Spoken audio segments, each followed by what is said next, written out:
Morning, my mate. Thanks for the videos and the patience. Sorry about yesterday's video. Shot it and then got home to edit it, and then obviously that sound, yeah, mic problems. Anyway, nice to get back to work. So yeah, I hope all those videos and your notes made sense. A lot of good stuff. All right, all the ideas of what we're trying to do and what we learned last year. Yeah. Really looking good. The variations in setup for the 30 and the 60 and in those gap ball pitching wedges, very, very good. And everything you're trying to do in terms of the body rotation and the sequence, all right? And you're actually delivering the club quite nicely. So it's flat, lie angles are good, and generally hitting the middle of the face. So, you know, all the baseline stuff taken care of, right? So we've got two big issues we've got to work on here through the game. So they manifest differently in the short game and full swing and leading up to full swing, but all the same stuff. So you can, obviously our plan is to work on that short game, but our plan, you can feed that through to the fuller swings as well, exactly the same two things. I do feel those two things are related, but we've got to work on them separately. All right. Okay, so basically what's happening is from the side-on angle, okay, that is our spine angle, right? This swing is built around that spine angle, right? So if we start tilting it, so the swing circle starts tilting, and most importantly, the low point, which is the bottom of that circle, gets affected. All right? Now, that's also going to affect your swing plane with the fuller swing. So that's why I say same fault manifests differently. Okay, so we got to learn. I'm sure you know what low point is, but that's what it is, the bottom of the circle. How to control that, and obviously the easiest way to control it is to make things neat and repeatable instead of having to manipulate. Okay, so what's happening on the backswing is this. Okay, so we get this angle, and then obviously we can't hit from there. It's extremely steep and downward. So then from there, our instinct is to go back this way to add the tilt. All right, and that's going to cause us generally to hit behind the ball, sometimes a little bit thin as well. Couple on that mat you did hit behind, they won't feel too bad. Out on the course, obviously depending on ground conditions, but it's not going to work very, very well out on that golf course. Okay, so it's not this and this. Okay, we got to learn how to turn around the spine, around the spine. Okay, from this angle, as I said, I think they're related, but from this angle, we see that when you're trying to turn and that spine tilts, the head dips lower to the ground. Okay, so again, we just can't hit from here. Okay, so from here, adding back tilt and trying to regain the height, and that's where the inconsistency comes from. So again, we've got to learn how to turn and keep the height. Okay, no dipping. Turn and keep the height, and then turn through. All right, only really in the fuller swing did we see some action in that left knee. I know that was an issue for us before. All right, okay, so how are we going to work on it? Right, we're going to do some warm-up exercises, functional exercises. All right, so the first one is a pivot. Oh, you can do it with the club. Okay, so we're going to put this club up, right up on top of our shoulders, right under the neck, tilt into our posture. Okay, and then we're going to learn how to turn a little flatter and behind the ball, so not there. Yeah, turn, and then when we turn through, we're now turning a little more forward because we're in a higher position, so now we don't have to go this way anymore.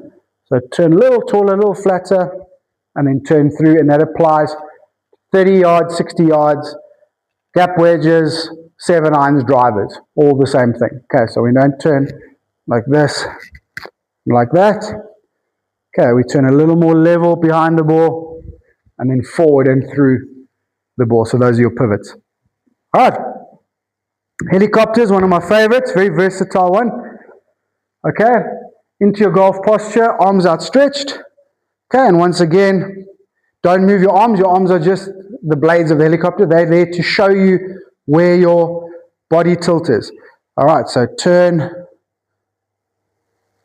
turn. We're not trying to dip and tilt. Yeah, trying to pivot, not dip and tilt.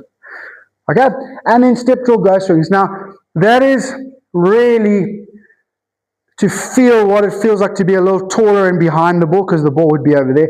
We're just doing ghost swings as in we're not hitting balls. So just getting used to that, but then also releasing this left knee, because obviously the more you dip and tilt, the more that left knee is taking weight, and obviously we don't want that. Okay, all right, so it might be a case in the fuller swing, so I just want to take care of it in our warm-up. All right, so just feet together, ball out in front of you. Okay, back swing, step, forward rotation, back swing, step, forward rotation. Okay, we may in the upcoming weeks hit a few like that. Okay, but for now, just go swing. All right, so first bit of work, sort of fairly simple based on those two things, and I want to see the videos, and then we're going to, and then from there I'll have a good plan for the upcoming months, next few months, exactly what I want to do week by week. But first few things, you can do the same 30 yards, then those 60 yarders, then some fuller swings, 80% swings. Okay, but really all we're focusing on is keeping that height in the backswing. Okay, so just don't let the head go down towards the ball. So start with your little chip shots. Okay, get everything set up is beautiful. Okay, get everything nice and still and tall, just little chip shots.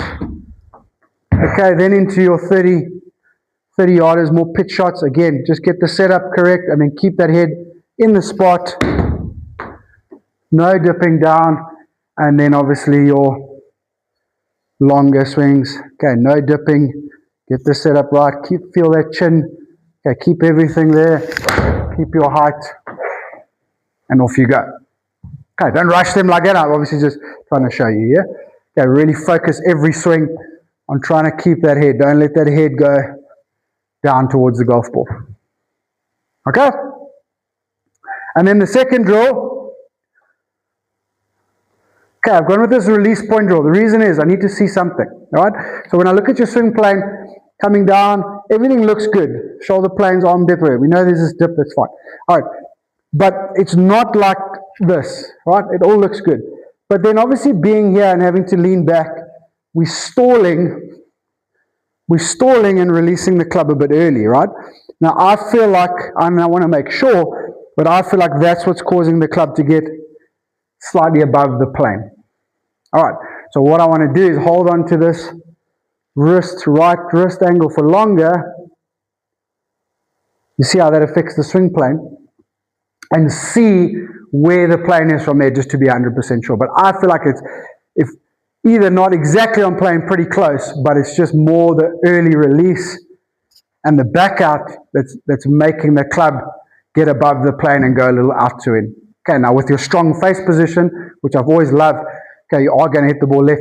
Look, driver, and that will start to fade. 3 was going to be too low, that type of stuff.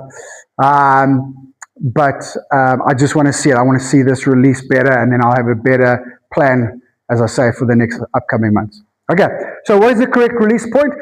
Slightly different for everybody, okay, but generally speaking, it's somewhere a foot or two, no, 2 to 3 foot in front of the golf ball. So we don't release the club here.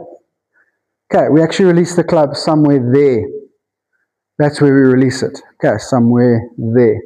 Okay, so yes, we've got to use a little bit of hip and body rotation, but you're doing that really well. So you just got to deliberately hold on to that right hand for longer. Okay, and then release it out past the golf ball. Okay, so basically we set up above the ball, just try and feel that. Okay, and then you swing and hit it and try and release it. I mean, you won't see it from this angle, but maybe on the video, just watch my right wrist on the video. Okay. And that's what I want you to do. Thank you, my mate.